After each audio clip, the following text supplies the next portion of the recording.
10 tanda-tanda kiamat besar yang disebutkan oleh Nabi SAW. Kata beliau, amblasnya bumi di belahan timur yang pertama, terjadi gempa besar. Sebagian ulama hadis mengatakan bagian Asia, di mana Allahu alam. Tapi ini tanda-tanda kiamat besar akan terjadi nanti. Kemudian terjadi lagi longsor bumi di belahan barat. Sisi barat bumi kita tahu wilayah Afrika dan seterusnya. Kemudian amblasnya bumi di Jazirah Arab. Ini yang dimaksud dengan amblasnya bumi, artinya longsor yang besar, yang sulit lagi untuk ditimbun, udah nggak bisa ditimbun, nggak bisa diperbaikin. Kalau di situ ada kota, ada kampung, pasti hancur udah. 3 sekaligus terjadi longsor di 3 titik yang berbeda dan secara waktu atau dalam waktu yang bersamaan. Ini sudah selangsung 3 tanda-tanda kiamat. Jadi pada saat terjadi di timur itu tanda-tanda kiamat besar 1. Terjadi di barat, tanda-tanda kiamat besar 2. Terjadi di Jazirah Arab, tanda-tanda kiamat besar 3. Kemudian di dalam hadis ini disebutkan secara beracak. Nanti sebentar setelah saya terjemahkan hadis ini saya akan sebutkan urutannya. Lalu kata Nabi SAW, kabut yang menutupi bumi ini. Kemudian ada Dajjal. Jadi kabut itu dihitung dalam hadis ini yang keempat. Dajjal yang kelima. Kemudian yang keenam binatang melata. Nanti akan saya jelaskan juga apa yang dimaksud dengan binatang melata. Yang ketujuh keluarnya Ya'juj Ma'juj. Ini juga akan kita jelaskan nanti. Kemudian yang kedelapan matahari terbit dari tempat terbenamnya. Yang kesembilan keluarnya api dari perut kota Aden yang menghalau manusia. Sulit, manusia tidak bisa melalui Jazirah Arab. Kemudian yang ke-10 turunnya Isa putra Maryam. Turunnya Isa putra Maryam. Tentu saya katakan tadi hadis ini disebutkan dan disepakati oleh para ulama sifatnya teracak.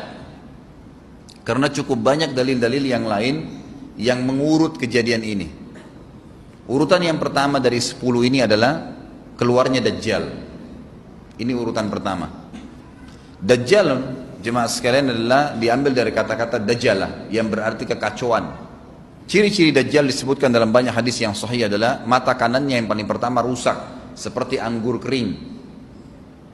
Kata Nabi SAW dalam hadis sahih, ketahuilah Dajjal buta mata kanannya dan Tuhan kalian tidak buta, karena dia akan mengaku sebagai Tuhan. Kemudian dia orangnya memiliki kulit yang kehitam-hitaman serta memiliki dahi yang lebar. Setiap orang beriman bisa membaca di dahinya tertulis 3 huruf kafara. Semua orang yang ngerti tulisan Arab, tidak ngerti tulisan Arab akan bisa tahu dan baca itu. Kafara, kufur. Rambutnya keriting dan orangnya tinggi besar. Kata Nabi SAW, kalau kalian dengar Dajjal keluar di satu lokasi, maka menghindarlah. Walaupun kalian harus lari ke gunung, dia akan keluar membuat kerusakan selama 40 hari. Kata Nabi SAW, 40 hari itu sehari seperti setahun, sehari lagi yang kedua seperti sebulan, hari yang ketiga seperti sepekan, dan sisa harinya seperti hari kalian.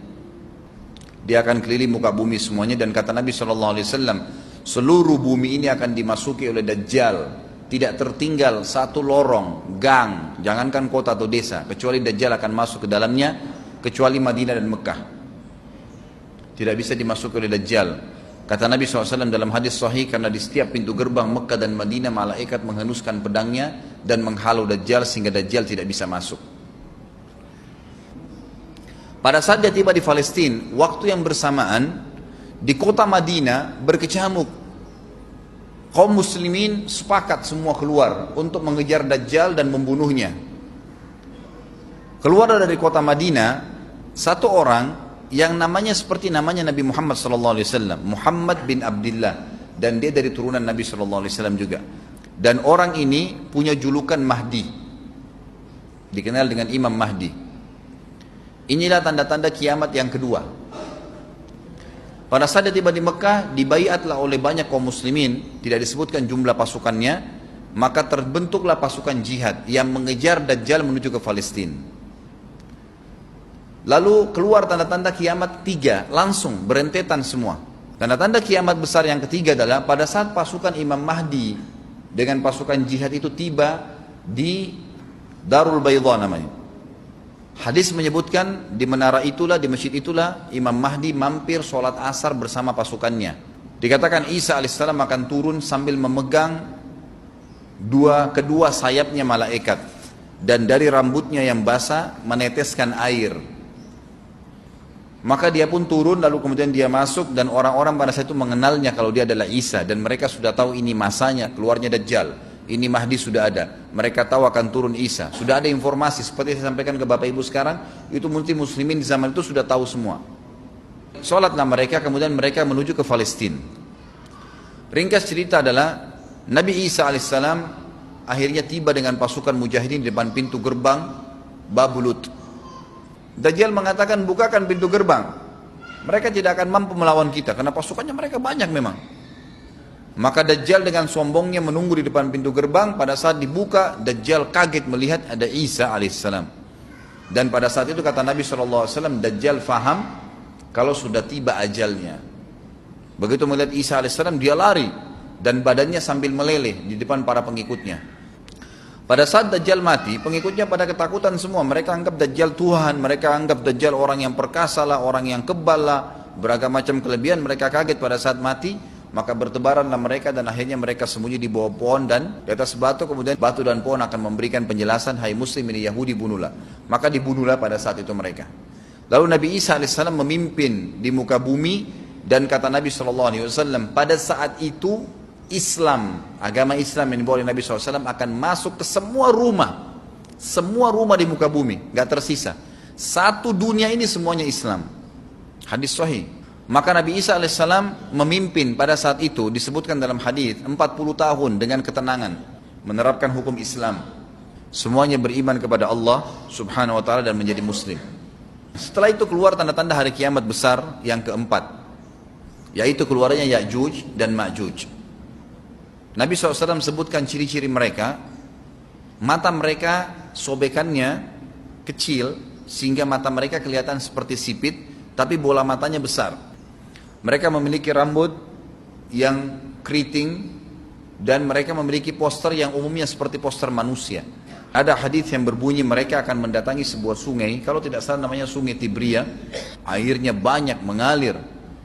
Kata Nabi SAW, mereka semua minum air sungai itu, dan yang terakhir dari mereka datang sudah nggak dapat air. Artinya air sungainya habis diminum. Bayangin berapa banyak jumlahnya itu. Pada saat itu Nabi SAW mengatakan, Allah berfirman kepada Isa, berkata, wahai Isa, aku akan mengeluarkan hamba-hambaku yang tidak ada seorang pun dari kalian bisa mengalahkannya, termasuk Isa AS, nggak bisa mengalahkan. Maka selamatkanlah dirimu bersama dengan pengikut-pengikutmu ke Gunung Tur namanya. Jadi memang Ya'juj ini ciri khasnya, kata Nabi SAW, mereka memakan apa saja. Jadi bukan seperti manusia normalnya. Mereka membunuh semua yang bukan seperti mereka. Sampai-sampai kata Nabi SAW tidak ada yang bisa mengalahkan mereka dan jumlah mereka sangat banyak. Salah seorang di antara mereka tahu dia akan mati kalau sudah punya 1000 anak. Kata Nabi SAW dalam hadis Bukhari, kecelakaanlah bagi orang-orang yang ada di Jazirah Arab. Kemungkinan besar makna ini adalah tempat mereka dekat dengan Jazirah Arab. Kata Nabi SAW, kecelakaan bagi orang-orang yang Jazirah Arab karena telah terbuka dari lubangnya Ya'juj Ma'juj sebesar ini. Udah kasih isyarat dengan jari ibu jari sama jari tengahnya. Artinya mereka sudah bisa melihat keluar. Pada saat mereka keluar, maka mereka akan mulai membuat kerusakan. Kata Nabi SAW di dalam hadis sahih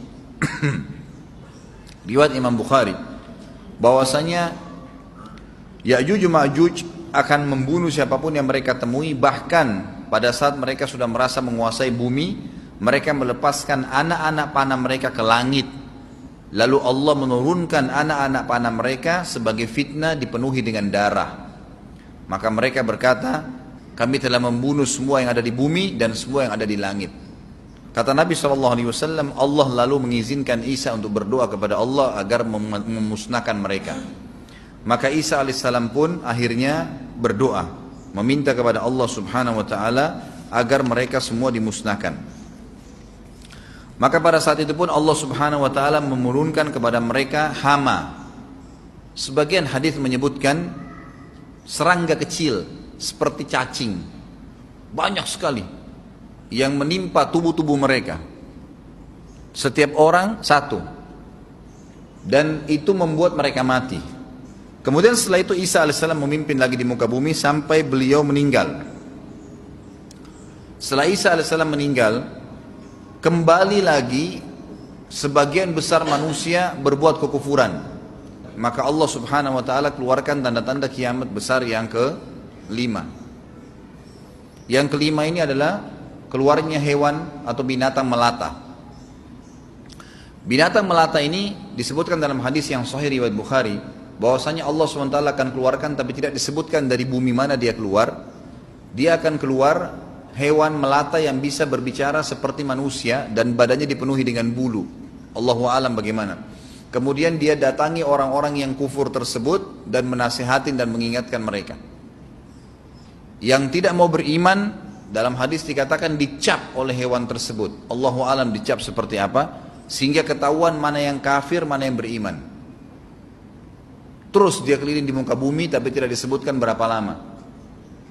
Lalu kemudian Allah lenyapkan si dabbah ini. Kemudian datang tanda-tanda kiamat yang ke-6.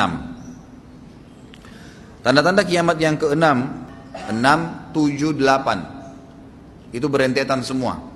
Longsor besar di timur, di barat dan di jazirah Arab. Ini tanda-tanda kiamat terjadi serentak. Sudah 8. Kemudian terjadi yang ke-9, keluarnya api dari negeri atau dari kota Aden. Kota Aden ini di Yaman ya. Tentu hadis menjelaskan tentang masalah api yang keluar ini, artinya api bukan main-main, ini bukan kebakaran sebuah masjid atau sebuah bangunan 10 tingkat. Api ini bisa menghalau manusia untuk jalan karena panasnya. Sebagian riwayat menjelaskan api tersebut akan berdiri seperti gunung yang besar dan dari seluruh pelosok dunia bisa kelihatan. Kita bisa bayangkan bagaimana itu.